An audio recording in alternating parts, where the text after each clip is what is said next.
तो प्यारे बच्चों, कैसे हैं आप लोग। उम्मीद करते हैं कि आप लोग एकदम अच्छे से होंगे और मन लगा करके पढ़ाई कर रहे होंगे। आज का यह वीडियो ना आपके लिए काफी ज्यादा महत्वपूर्ण और काफी ज्यादा खास है, क्योंकि इस वीडियो में हम आपको बताएंगे कि आखिर जो टॉपर्स होते हैं वो किस तरीके से आंसर लिखते हैं। तो प्यारे बच्चों, चलिए इस वीडियो को शुरू करते हैं। उम्मीद करते हैं कि आप लोग एकदम अच्छे से होंगे और इस वीडियो को शुरू से लेकर के अंत तक जरूर देखेंगे। तो देखिए, सबसे पहले ना हम बात करते हैं साइंस और सोशल साइंस के बारे में, लेकिन उससे पहले भी मानते हैं कि how to write answer like a topper, यानी कि एक टॉपर की तरह हम लोग कैसे आंसर लिखें।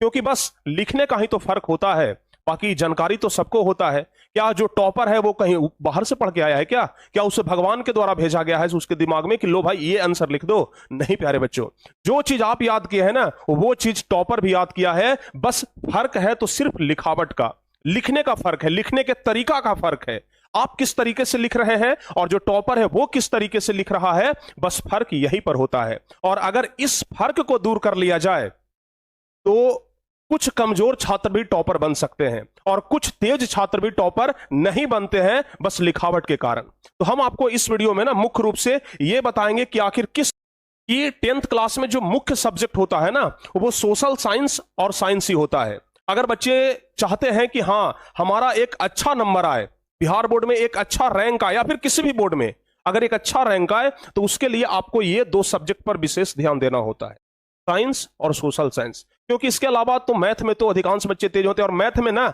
आंसर लिखने का कोई तरीका नहीं होता है कि मैथ में हम पॉइंट वाइज लिखें या फिर पैराग्राफ से लिखें। मैथ तो बस बनाने का चीज है, किसी तरीके से उसका सॉल्यूशन कर दीजिए, नंबर आपको मिल ही जाएगा। और हिंदी और संस्कृत ये सब तो पैराग्राफ का चीज है, आराम से पैराग्राफ से लिखिए। असली जो मैटर करता है ना वो साइंस और सोशल साइंस करता है। तो देखिए, साइंस और सोशल साइंस के लिए हमारा मुख्य रूप से पॉइंट है कि mostly right answer in point. हमेशा आप पॉइंट आंसर का प्रयास करें, और स्पेशली सोशल साइंस में तो जरूर, सोशल साइंस में तो जरूर। जैसे मान लिया जाए कि हम इस यहां पर ना इस बोर्ड को दो भाग में डिवाइड करते हैं। कुछ बच्चे आंसर ऐसे लिखते हैं पैराग्राफ वाइज, जैसे पहला लाइन लिखे, फिर दूसरा लाइन लिखे, फिर तीसरा लाइन लिखे, चौथा लाइन लिखे, पांचवा लाइन लिखे, इसी तरीके से लिखते चले जाते हैं। लेकिन वही एक जो दूसरा छात्र होता है वो एक दो लाइन तो पैराग्राफ में लिख देता है, लेकिन बाकी को ना वो पॉइंट वाइज पॉइंट लिखता है। ठीक है, बाकी वो पॉइंट बाय पॉइंट लिखा है।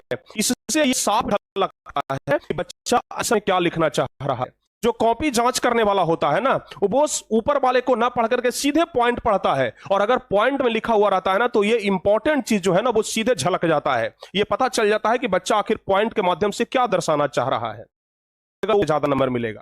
मतलब सेम ही क्वेश्चन है, क्वेश्चन सेम है, और क्वेश्चन ऐसा है कि हम उसे दोनों तरीकों से लिख सकते हैं, यानी कि पैराग्राफ वाइज भी लिख सकते हैं और पॉइंट वाइज भी लिख सकते हैं।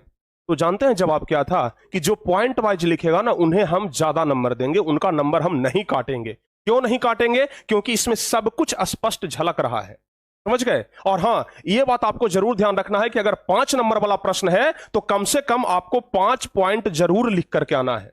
5 नंबर वाला प्रश्न में अगर 4 पॉइंट लिखेंगे तो आपका 1 नंबर कट जाएगा। अगर 5 पॉइंट वाला प्रश्न में अगर आप 3 पॉइंट लिखेंगे, 2 पॉइंट छोड़ देंगे, तो आपका 2 नंबर कट जाएगा। यानी कि अगर आप पॉइंट वाइज लिखते हैं ना तो वहां पर आपको 5 पॉइंट लिखना होगा। मतलब आप जानते हैं, अगर आप पॉइंट वाइज लिखते हैं ना तो आप कॉपी जांच करने वाले को अपने तरीके से नचा सकते हैं। कहिए कैसे सर? अगर हम अपने तरीके से नचा सकते हैं। कहिए कैसे सर? अगर हम 5 पॉइंट लिखे हैं तो उसका यह मजबूरी बन जाएगा कि हर एक पॉइंट पर 1 नंबर दे, समझ गए। लेकिन जब आप पैराग्राफ में लिखते हैं ना तो यहां पर आप परीक्षक को यानी कॉपी जांच करने वाले को बाध्य नहीं कर सकते हैं। यहां पर उसका मर्जी चलेगा कि हम 4 नंबर दें कि 3 नंबर दें, आप कुछ नहीं बोल सकते हैं। लेकिन यहां पर ना वो नंबर देने के लिए विवश हो जाता है कि आखिर बच्चा 5 पॉइंट लिखा है, कैसे हम 4 नंबर देकर के छोड़े, हमें 5 में 5 देना पड़ेगा।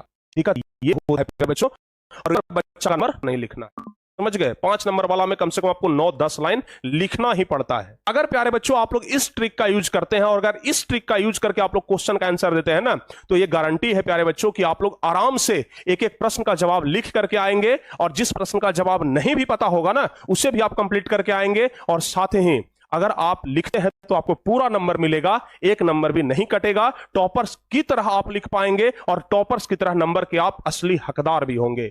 तो हम आपको जितने भी पॉइंट्स बताए हैं उस पर 1-2 बार लिखने का प्रैक्टिस करिएगा और उसके बाद देखिएगा कि आपका रिजल्ट क्या होता है। जरूर पॉजिटिव रिजल्ट होगा और अपने आप को एक अच्छा महसूस आप कर पाएंगे, ठीक है ना, एक अच्छा फीलिंग्स दे पाएंगे। तो उम्मीद करते हैं कि आप लोग इस वीडियो में बताए गए हर एक पॉइंट को एकदम अच्छे तरीके से समझेंगे और उसे करने का प्रयास करेंगे, ठीक है। और इसी तरह के वीडियो के लिए प्यारे बच्चों बने रहिए हमारे साथ, और आगे भी अगर आप इस प्रकार का वीडियो पाना चाहते हैं तो चैनल को जरूर सब्सक्राइब करिएगा, और अगर वीडियो अच्छा लगे तो वीडियो को लाइक जरूर करिएगा।